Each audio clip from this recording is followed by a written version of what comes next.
we have the opportunity to reconnect now for the first time on the West Coast with the CEO of the Professional Fighters League. They have a huge event next Saturday in Belgium. Patrick Habirora, who is someone that I'm very, very high on, someone who I think is going to be a major, major star in this game. He's back in Belgium. We've got John Martin here in studio to talk about that and a whole lot more. Great to have him. Is he here? I do believe he is here. Yes, joining us on the West Coast, his home away from home. How are you, sir? Nice Great to see you. Please have a seat. There's your chair right there. Thank you. You could just slide right in. It's a different look here, John, but we've set up shop here on the West Coast. Thank you for doing this. Welcome to LA. Yes, thank you. Is this your home, or are you back and forth? I'm back and forth, mostly in New York, but I still have a house here, so I'm living at home, being here, and I spent the last decade here. So of course, has been home for a long time. Are you going to the card on Saturday? I'll probably go. Really? Yeah, I'm excited. Invited guest? Yes. Okay, interesting. Yeah. How did that come about? Oh, Nikisa and I are friends. We know each other. Yeah. Last time I was on your show. We talked a little bit about it, and I haven't changed my mind. I'm really interested and fascinated with how the card came together. I think it's fantastic for the sport. Obviously, it's something that, could be I heard you talking about, is MVP going to be in the MMA business? Yes. Are they going to go deeper? It could be an additional competitor for us. But on the flip side, what Netlfix enables is casual viewers. Yes. And growing the category. And I think that could be really good for us. So you feel like it's a rising tide lifts all boats type of thing for the sport? Yeah, I mean, obviously, I'm not, I'm not blind to the fact that it could be a competitor. But we're doing different things at the moment, right? I mean, we're not putting together cards along the lines of what MVP is doing. But if the future lends itself to that, could we? Of course. Yeah. I mean, the key there is the Netlfix relationship. Of course. Let me help you out here, guys. Do you want him to go a little bit to? Is this good, Andy? Guide me here. A little closer to the microphone. Yes, we're doing this on the fly here, John. It's It's a makeshift operation. We good, guys? Is this better? Is this better? Yeah, that's much better. All right. I take direction well. I appreciate that. You've been in this game for a long time. Can I ask, do you feel like what they're doing is sustainable? They're obviously paying a lot for this card. It's big names. Is this sustainable, or do you think this is like I think, it's interesting. Better them to say whether they think it's sustainable than me. Yeah, but you're in the business, right? But I think they're paying a lot for the card, but I think where they are as a brand, and now with the debut in MMA, it's about brand building, and it's about making MVP stand for something in addition to boxing. And I think MVP's done a good job with all the Jake Paul fights, and now they've got a really interesting position in women's boxing. And now they're going to make a statement in MMA. I think what we have is something that's also uniquely interesting, which is that we have a roster. We have over 200 fighters under contract, and that's hard to replicate. And if they choose that they want to start signing fighters, that's a different ballgame. Right. So I like what we're doing. And it was, I couldn't help. I was smiling when I heard Jake Paul talking about Ronda and Gina, and whoever wins, maybe they fight Chris Cyborg. It was kind of funny because she signed to us. Sure. And you could co-promote. The last time Gina Carano fought, who did she lose to? Yes. Chris Cyborg. Correct. Who has never left MMA. Yes. So Chris has been fighting all these years. Unbelievable. Has been beating everybody in her path. She's pretty much in every GOAT conversation ever. And I think if she fought either Ronda or Gina, it'd be a fantastic fight. And I think Chris would beat the shit out of both of them. Yeah. But she's that good. You should go to the fight. She should be there in the front row. Yeah, she's got a history with both. Yeah, she does. Is she welcome? I don't know if she's getting the invite. Like you got the invite. But I think it's great for the sport. I really do. And look, for me, we've talked about this. I mean, what we suffer from a little bit at the PFL is we are a legitimate second highest quality fight roster in the world, but not enough people know about us, and not enough people are paying attention to us. And what MVP does, honestly, maybe better than anybody in the world right now, is grabbing attention. Yeah. And they're doing a great job. So we've got to learn from that. We've got to get better at that.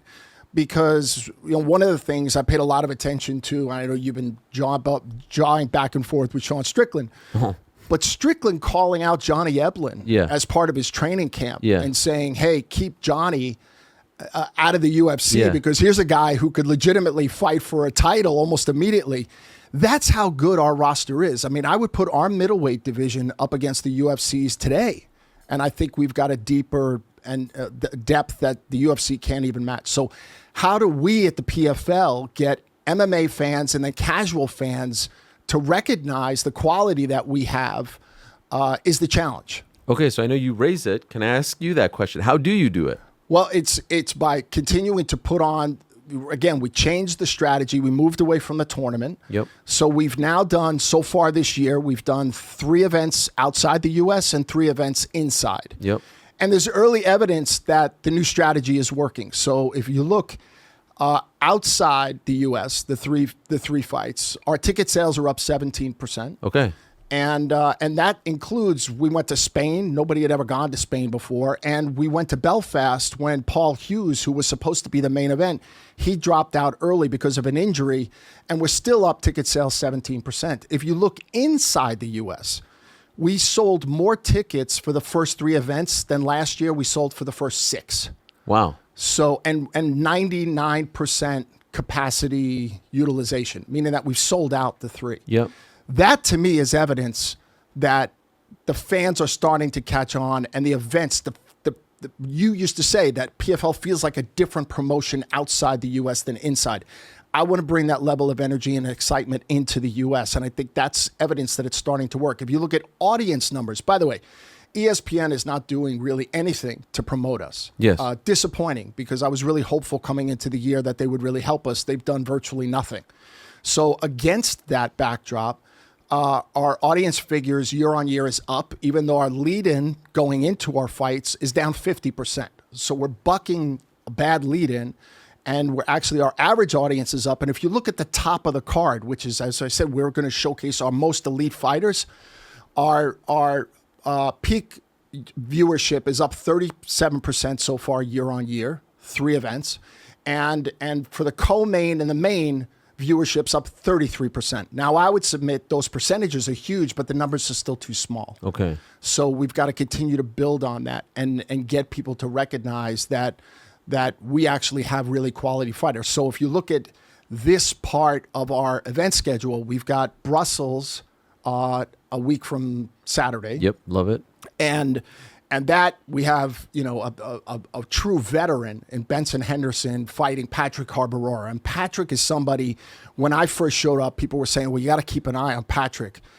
I don't know if we're keeping an eye on him anymore. He's knocking on the door. He's ready to take, Benson's legacy. And I think a lot of people are saying, well, can Benson Henderson really still win and fight at that elite level? We're going to see. I mean, Benson has fought the best of the best throughout his career. He's been a champion, and I think he's going to give Patrick a real difficult challenge, the most difficult challenge he's had thus far. And then when you look past Brussels, then we come back to the States. And we're going to be in San Diego with a headline by A.J. McKee. And then we're going to do 3 weeks in a row of 3 championship events. When's that? Well, the first one is going to be in Austin, Texas. Announced last week? That we announced last week. And that, to me, is going to be a banger of a fight. I mean, it's the rematch between Castelo Von Steenis and Johnny Eblen. And Castelo successfully defended his belt against Fabian Edwards in Spain. Yep. And he knocked him out with a bunch of elbows. And immediately called out anybody in the middleweight division because he's feeling really good. And he looked great in that fight. And then you had Johnny Eblen, who before he fought Brian Battle, who was on a 5-win streak from the UFC, came to me and said, I'm getting my belt back. That was before the fight. He then tossed around Brian Battle like a rag doll and submitted him in the first round, came to me immediately afterwards and said, I want my belt back. He's hungry. He's got something to prove. He lost with 9 seconds to go by a real naked choke in Cape Town, South Africa. He was winning that fight. So he was 10 seconds away from remaining undefeated. I mean, I think he's 16-1. That rematch is going to be outstanding. And we go from that event. Then I guess I'm announcing now. Oh, we love that. Breaking news? Yeah, we're going to be going to Washington, D.C. Okay. And first, I'm stripping Ramazan of his title belt. The welterweight title. At his welterweight. Because, he beat Shamil Musayev and immediately announced his retirement. He got injured, and he said he didn't want to fight again. We thought maybe we'd talk him out of it. He still wants to stay retired. Great. We're God taking bless. the belt away. Okay. So it's going to set up a title fight, and we're gonna put Thad Jean, Love that. who's going to be Love back. that. Superstar. And he won the 2025 Yep. World Tournament impressively, but Very. he beat Jason Jackson. He beat Logan Storley. I mean, that was a tough road to win that. And we're going to put him against Shamil Musayev again. Okay. Because I think Shamil deserves a rematch for the title because he fought Ramazan. That was an outstanding 5-round, really elite technical fight, and he barely lost that. He's 21-1-1. He's a great fighter, and so the winner of that will be the new welterweight champion. And that's the following week? Yep. Oh, there it is. Look at this. We even Yeah. have graphics. That's in Washington, D.C. Yes. Okay, for the welterweight title the one thing, and thank you for that. I love Thad, by the way. He's another one of those young guys that I want to see pushed to the moon. I've lamented the lack of title fights on these American cards. Pittsburgh didn't have a title fight. Yeah, Sioux we're Falls. building up. Okay, we're building up. So, we've got Austin, Yeah. D.C., Yeah. and we're going to be coming out and announcing a third one. We haven't announced Where's it yet. that? Where's that? I haven't announced it yet. Well, you didn't announce this Washington one until 2 minutes ago, so announce that one too. No, that one's coming That up. one's coming? But Is that that's an gonna be- American card or? Yep. Okay. Which Yeah. division? You gotta put If I tell Dakota- you the division, then Put Dakota in a title fight already. What are we waiting for here? Dakota will be back this summer. She's healed up nicely. But She's not in training. a title fight.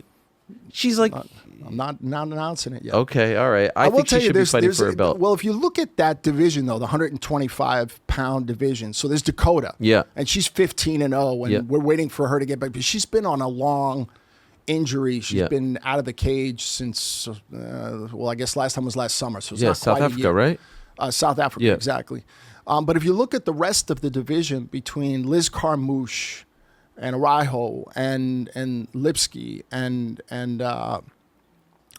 we've got 4 women that are creating a little bit of chaos in that division right now. So we want to see how that plays out. And I think, if Dakota comes back and if everything goes well, I think we're going to have a great championship fight definitely before the end of the year in that weight class. Yeah, I just think she's such a big star. It seems inevitable that she will fight for a belt. What is the holdup? There's no holdup. I mean, we've said already that she was meant to fight Denise Kielholtz Right. in And then Dubai, and she got hurt. Denise won, and I think Dakota still feels like she owes Denise that fight. Okay, fair enough. I like this. Okay, so it's interesting that 2 things I just want to say. It's very refreshing to see someone in your position rifle off all those names, those records, those dates, those shows. Sometimes we have people who are put in your spot and you can tell very much off the bat that they don't truly love it. Your passion is undeniable and your interest. That. It's real. I like this job. I like doing this. I mean, this is a great sport. You're almost a year in. 8 months. 8 months. 8.5 months. We're getting there. I feel like we've talked It's like been a few dog months years. in. Yeah. Yes. Are you where you want to be? Are you where you thought you were going to be? I think ahead? from it's interesting. I'm very self-critical. I think from the vision of the new product, bringing bigger events into the U.S., getting fan feedback, which is mostly positive, selling more tickets, having some audience growth against the difficult backdrop with ESPN. I'm thrilled with that. Okay. And I want to continue to build on that. And I want to continue to build even more internationally. And you're going to see us in a couple of international venues in the back half of the year. But I always want to get bigger, faster. And I think the one thing that I'm very aware of is that, when you talk about the world of MMA right now, yes, UFC is always going to be front and center in terms of everybody's conversation, and the White House card is coming up, and that takes up a huge. And now MVP with this event this weekend has taken up so much attention of everybody. And I feel like we're still sitting there in the background a little bit when I'd like to be showcasing our talent in a bigger way. And I'm confident it's going to come. I just wish it would come faster. And I'm a fairly ambitious guy. I mean, I'd like to create a true global juggernaut in combat sports and entertainment. And we've got ideas about how we're going to do that. But it's been a fun job. It's a hard job Yeah, but it's been very fun. It's hard, yeah. You're scratching and clawing. You're trying to find your spot. The other thing that's super interesting, just being 100% candid with you, you don't often see someone in your position speak about the relationship with the broadcaster the way in which you do. You are clearly not happy with the relationship. Is that a fair thing to say? You don't get the love. You just said it. You don't get that promotion. You don't get that push. You want to be on ESPN to get the rub and the push, and you're not getting that. Yeah. Is that a sign that this is coming to an end? Well, I would never say never, and I mean that. I would say, let me just give you the fan experience that I experienced. So I had a conflict in my schedule. I couldn't attend Sioux Falls. So I started on the ESPN app to watch the undercard. Mm-hmm. And a year ago, they let the undercard roll into the main card on the app. So if you're a fan and you're watching it, you don't have to move. Mm. And this time the experience was I get a scroll that says right at the end of the prelims, it's like your event has ended. Yeah. And then you go, okay, well, that's great. Now, where do I have to go? I have to find ESPN2. I'm on YouTube TV. Well, that's not easy to find ESPN2 on YouTube TV. And I'm scrolling around and I'm trying to find it. And then I go to ESPN2 and the PFL is not on. A baseball game is on that went long. Yeah. And then there's a crawl on the bottom of the screen that says, hey, if you want to watch the PFL, it's on ESPNU. Mm.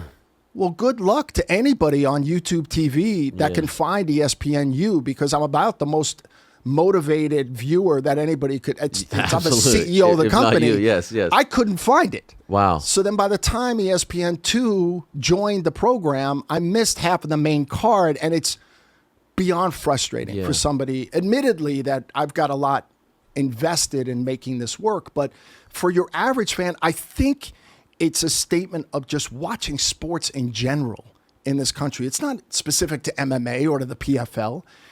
There's so much incremental discovery required now, and it's just not easy. It's not frictionless. And I've read some stats that say that, half of everybody that wants to find a particular sport, they don't know what streamer it's on. And you take sports where they've sliced and diced the rights up into thin little elements, and you go, well, okay, NFL's Thursday nights here, Sunday nights here, Friday. And the NFL does fine because they just bombard everybody with marketing and promotion. We don't have that kind of marketing and promotion budget at the PFL. So I just wish it was just easier for the fans that want to see our show, that they could find it easily. Where are we at right now with the contract talks? Still ongoing. It's you're free to talk to anyone, discussions. Right? Yeah, we're free to talk to anybody. It's May. I fully expected that we were going to be discussing with multiple broadcasters at this point of the year, and we are. Okay. And it's constructive. I think right now we're in the middle of the upfronts advertising. That's a little distracting for folks. And for anybody who's, the market is a little bit strange, because for anybody who's a partner of the NFL, they're waiting for the NFL rights to drop. And so the good news is our rights fees are not at the level of the NFL yet. Do you want one home, or do you want to slice it? Ideally it'd be one. Okay, but you prefer that? Yeah. I mean, what I like about our product and what has been received pretty well is because we don't come with a season. We don't come with a predetermined schedule. We say, well, we put on events Sundays between 2 o'clock and 5 o'clock. Can you accommodate that? We can work with any particular broadcaster and give them a product that works around their own programming and their own scheduling. And we're also free to go anywhere in the world. And we could also ramp up and do more events. We could do fewer events. We have tremendous amount of flexibility because we own and control everything in the league globally. Do you still think it will be back end of the year when we find out? Probably. Yeah.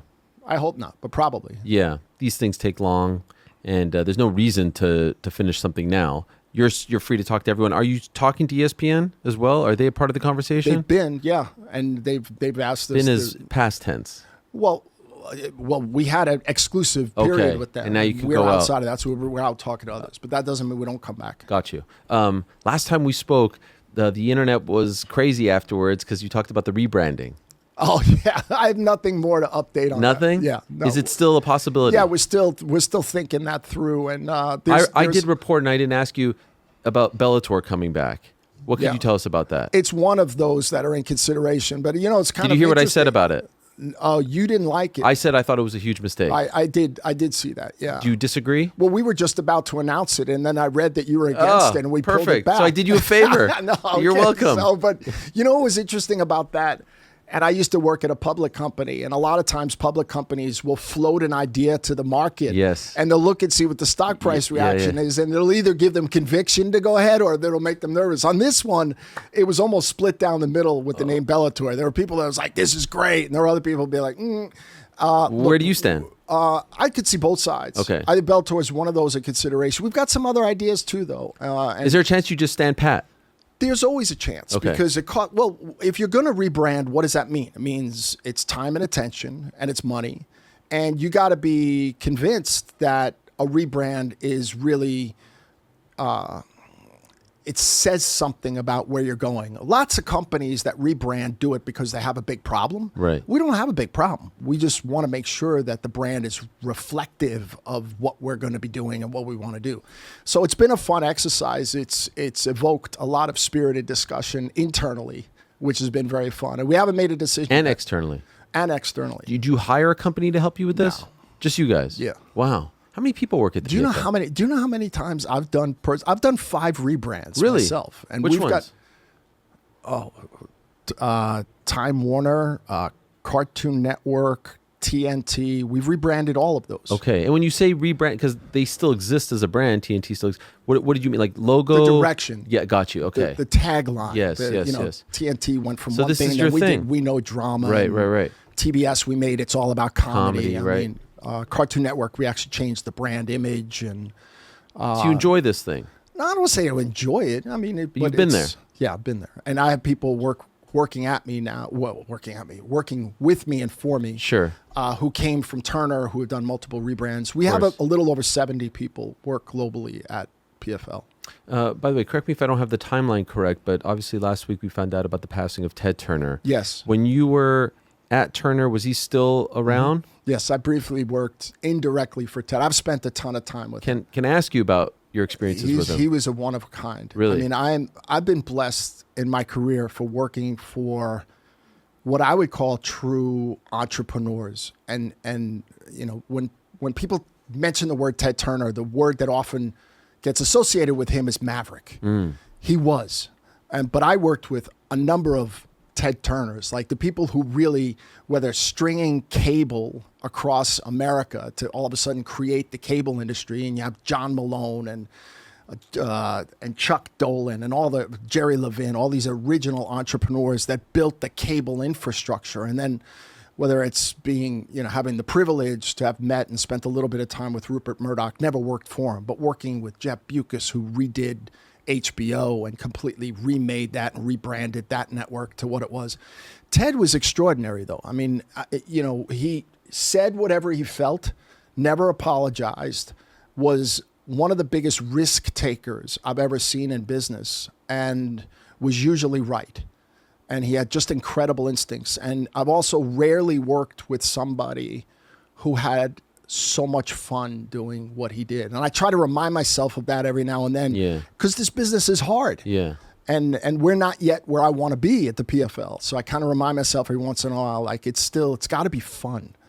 And Ted reminds me of that. I mean, he caused me a lot of headaches too, like the stuff that he would say. Because I used to be the contact to Wall Street. Okay. And when you got a guy saying crazy stuff all the time, you're like what?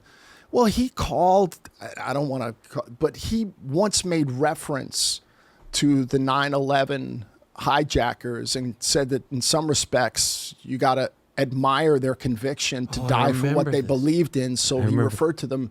And I believe what he said is in some respects, they could be called heroes.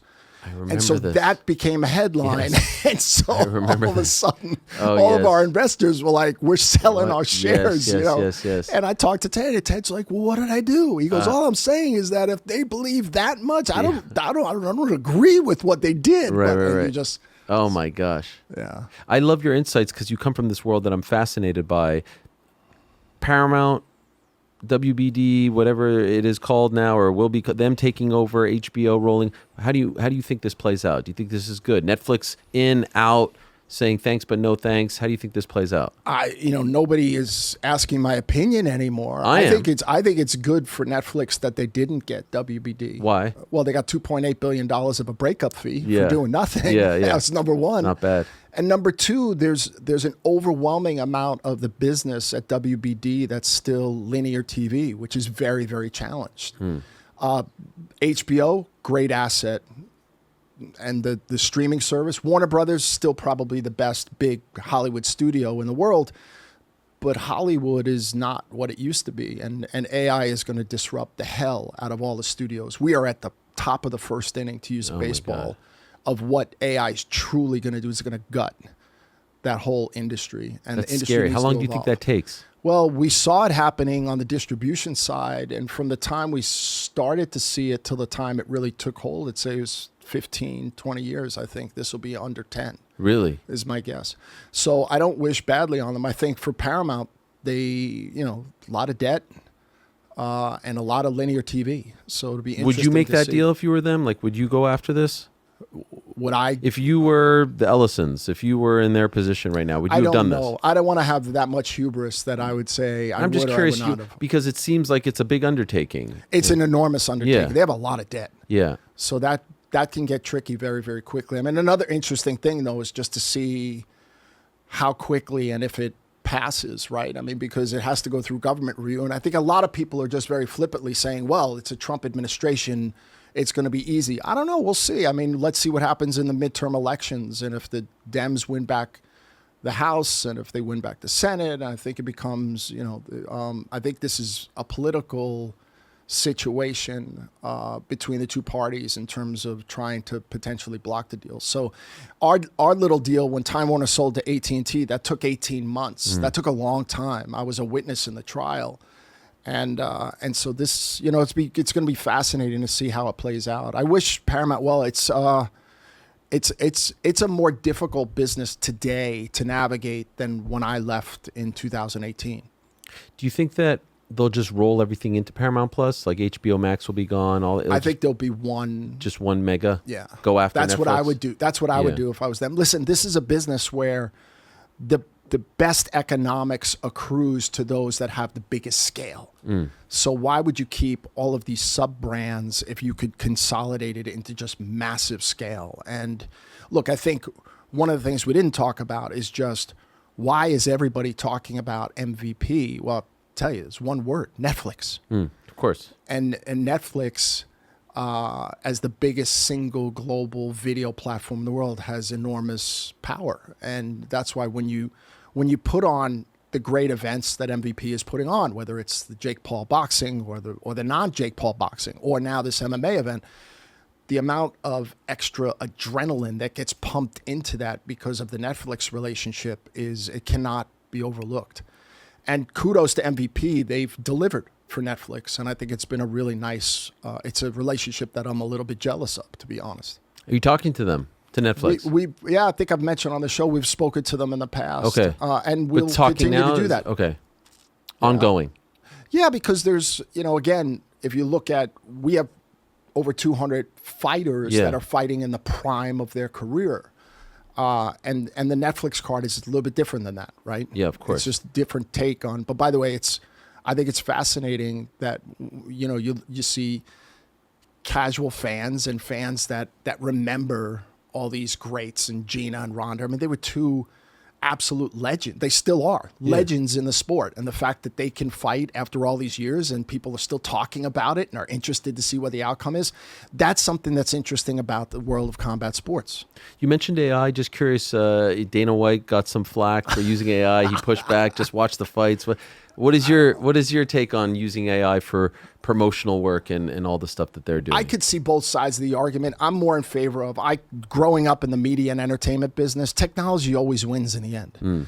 I mean, I'm more interested in the local LA mayoral race where Spencer Pratt, who's running as a reality TV star because his house got burned down in the Palisades and he's pissed off about that. So he's using all these AI ads against his competitors and he's killing it right now. He got in some trouble today. Did you see that? No, what did he do? Because TMZ asked him, do you really live in a trailer because he insinuates that. Oh, does he not? He does not. Oh, he does insinuate He does that. So you insinuate got to that. be authentic. Yeah. When AI is not authentic. That's true. So you're But not it's a fan. innovative. I don't like it. No, I get from a purist standpoint. Look, back in the day, and I've heard you talk about this. The promotion that UFC used to do back in the Conor versus Aldo. I mean, they spent a lot of money. They spent a lot of time and creativity around that, and that was for a fan. That was epic. Amazing. And when you use AI, it loses a little bit of that authenticity. But I can appreciate putting my entertainment lens on. Seeing those promos of the UFC AI fighters, but walking into the Coliseum in Rome and evoking that, these are the modern day gladiators. I appreciate that. You could still do it. Like they had those guys on the White House lawn. The promo should be that in real life. Having them walk out of cars, AI, it's cheap. It's fake. See, it's just a creative It's opinion. hollow. And then Dana's touting the fact that his voice was AI. He couldn't even do a voiceover. You can literally do it. You could set up a microphone anywhere in his car. You can do it. I feel like that's out of touch. I don't know. I don't know why he's being so defensive about it. I mean, listen, I grew up. He's being defensive because he's being criticized. My whole industry was about having creative differences. And doing what makes the most sense. I'm sure these AI promos they can crank out like that. Easy, but they feel cheap, at least to me. So I appreciate will we what you're see PFL AI Not- promos? That's not not at the moment. the plan at the moment. At the moment, you're sticking with what you have. Yeah. I like that. Are you going to Belgium? Yes. Those crowds are amazing. No, I can't wait. Yes. I mean, and Patrick Harbour is from Brussels. Of course, I know. Yeah. So we're going to sell out. They there. have the smoke things. Yes. It's like a soccer match in an arena. Yeah. And is it going to sell out? Yes. Okay. 100%. That is. How big is the stadium? It's about 7. Okay. I feel like you could do more than that. Might be able to. Is there a bigger one there? I don't know. Okay. Did you go to the last time he fought there? I did not. That was before my time. This will be your first time. Well, I saw him win in Lyon. That's right. That was a pretty explosive finish. He's an exciting fighter. Yes, I like him. He's got that star power. I'm still waiting for Cedric Doumbé to come back. We have to get him to fight in the U.S. I can't wait to introduce him in the U.S. and that might be the plan after. Let's see if he wins this one, and then you bring him here because he was in Paris Fashion Week. He's a runway model in addition amazing. to being an outstanding Him versus prospect. Doumbé in France. We got to get Cedric to fight. Have you talked to him? Because the last time he swerved us, last time you were on, he swerved us with the fake announcement. Yes. Yeah, remember that? Yes. You're and like, we got all fighting with somebody else? No, it's like a movie. Yeah. Is there anything on him? Any update? No update. No update. He's such a star as well. He is. That's a frustrating thing about this business, though. Is you can't make the athletes fight. And but I think he's a star. And we'd love to get him back in the mix again. Francis is fighting this weekend. Obviously, you had the relationship. Any? I wish Francis well. Okay. I really do. I mean, listen. I think I said that the last time I was on. I think Francis was on your show the same day that I was on. He was. Yes. And Francis, look, it's the power of the Netflix card, and they're paying a lot of fighters, and so Francis is making money, and I wish him well. Okay. Well, I wish you guys well. Thank you so much for stopping by. It's always a pleasure. This is a fascinating time. To me, it's like one of the most interesting stories to follow. I love the media business, where you guys end up, what the deal looks like, how many fights, what platform, is there a linear component, is it streaming only? I really want to see how this plays out. I appreciate your support of the PFL. I mean, one of the things I didn't appreciate before I joined, and now I really do, is whether you talk to the fighters themselves or the managers, or you listen to the fans or you talk to the fans, the sport really needs a vibrant alternative to just the UFC. Oh, yeah. And MVP, while they're doing their thing and they're doing a good job, and I wish them well, starting to sign fighters and to build up a real competitive roster where you could replicate it over and over again, that's hard to do. It takes a while. It's expensive. Still have those uniforms that I want to get. I don't like the uniforms. I keep getting beaten back. So how long is this deal for? Can we cut it? Can we just pay them off? Not yet. That's something that I'm excited about on Saturday. They'll have shorts with sponsors because it tells part of who they are. It tells a story. I'm with you on that. And I mean, you're the boss. Well, you can't make these certain things you just can't do. There's just certain things grandfathered in to what exactly. you took over. But eventually, part of the rebrand. We'll see. Part of the rebrand. Thank you, John. Good luck next week. Looking forward to it. And that main card, is that going to be on, because the Belgium main card, is it going to be on Plus, Unlimited? So Belgium will be on the app. On the app. On ESPN Plus. app. Yeah, because here in America. Yeah, it's the International. US events are on ESPN2, the main cards. Okay. But the and I can't European wait for ones July not. 18th in Austin. Yeah. Those two guys killed it last week. Strickland's rubbed off on Eblin because he was bringing it in the trash talk. Yeah, I did see that. I like to see that too. We need to do more of that. I agree. Yeah. Thank you for coming in. Appreciate it. Hopefully you'll be at the event on Saturday and enjoy it, and good luck next week in Belgium. He is the CEO of the Professional Fighters League, Mr. John Martin. We'll be joined by Jake the Barbabian. He is headlining the prelims on Saturday, right before the Netlfix main card that is going down at the Intuit Dome. We'll be joined by him in studio right after this. Don't go anywhere. Thanks for watching this video. Before you go, if you haven't already, hit that subscribe button for us. Also, give us a thumbs up, leave a nice comment. These things go a long way. And while you're here, do check out the rest of the channel. We've got live shows and full interviews, clips, and a whole lot more. We're doing big things here, and we appreciate your support very much.